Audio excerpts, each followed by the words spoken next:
रोशनी से दुनिया वालों को मनव्वर करने लगे तो बातिल परस्तों में खलबली मच गई। अपनी ताकत और कुव्वत, दिल और दिमाग नूर इस्लाम को बुझाने में खर्च करने लगे।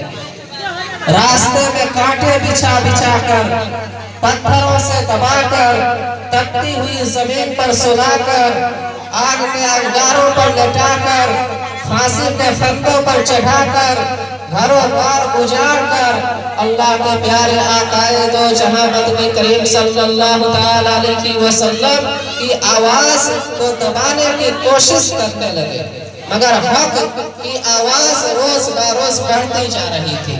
मेरे आका ने फरमाया कि बातिल परस्त ताकतों हमको मिटाने को, हमको मिटाने वाले कहीं मिट न जाओ तुम।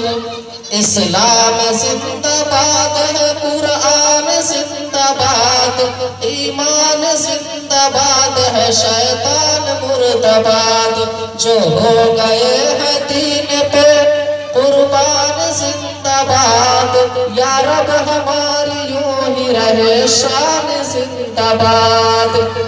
मेरे मोहतरम बुजुर्गों और दोस्तों, 7 नबी मुहर्रम का महीना है और मक्का के तमाम लीडरों ने मिलकर एक जलसा कायम की। अबू जहल ने पूरा कौम को ललकारा कि ऐ गयूर अरबों, जिसको हम बच्चा का खेल समझ रहे थे, वही आज हमारे दीन और इज्जत और आबरू के लिए तूफान बन चुका है। जिस दिन का चर्चा मोहम्मद कर रहे थे, उनके मानने वालों की तादाद रोज बरोज बढ़ती जा रही है। हमारे खुदा की तौहीद की जा रही है, झुठलाया और ठुकराया जा रहा है। ऐ अरब के बहादुरों, अब पूरी ताकत से आगे बढ़ो, वरना वह दिन दूर नहीं, मक्का से जलीलो ख्वार होकर निकलना पड़ेगा। अबू जहल के तकरीर ने पूरा कौम को गरमा दिया। तरह तरह से तदबीरें पेश की गई। बड़ी देर के बाद एक हौलनाक तदबीरें पास हुई कि मोहम्मद और उनके मिलने वालों को बिल्कुल बैकाट कर दी जाए। चुनांचा लिखा है जनाब कि एक अहदनामा लिखकर खाने काबा के दीवार पर लटका दिया गया। ये पूरे कौम का फैसला था, उसके खिलाफ करने का किसी को इख्तियार ही न था, किसी के मजाल ही न थी। मुसलमानों को शेर अबी तालिब में बंद कर दिया गया, रास्ते में पहरेदार बैठा दिए गए। मुसलमानों में बच्चे, बूढ़े, जवान, औरतें सब थे। खाने के सामान धीरे धीरे खत्म हो गए।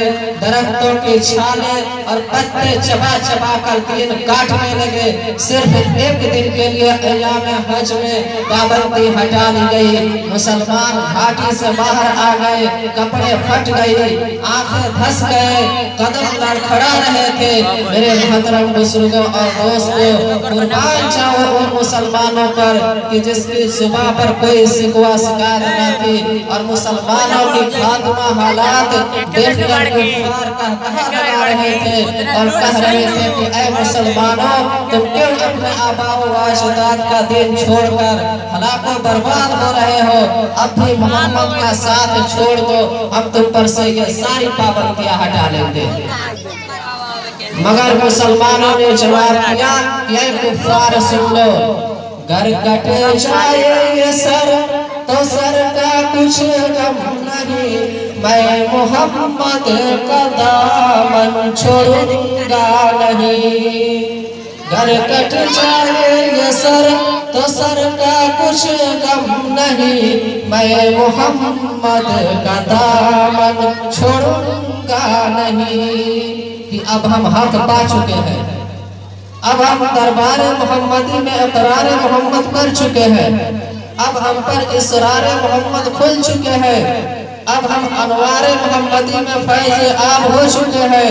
अब हम तूफान से टकरा सकते हैं, खून की दरिया बहा सकते हैं, आग के बिस्तर पर सो सकते हैं, भूख से तड़प तड़प कर दम तोड़ सकते हैं, मगर मुस्तफा के रिसालत का इनकार कर सकते नहीं। मेरे मोहतरम बुजुर्गों और दोस्तों, अब बतलाओ कि आजमाइश के पूरे 3 साल मुकम्मल हुए, खुराकें खत्म हो गई, दरख्तों की छालें और पत्तों को भी खत्म कर डाले।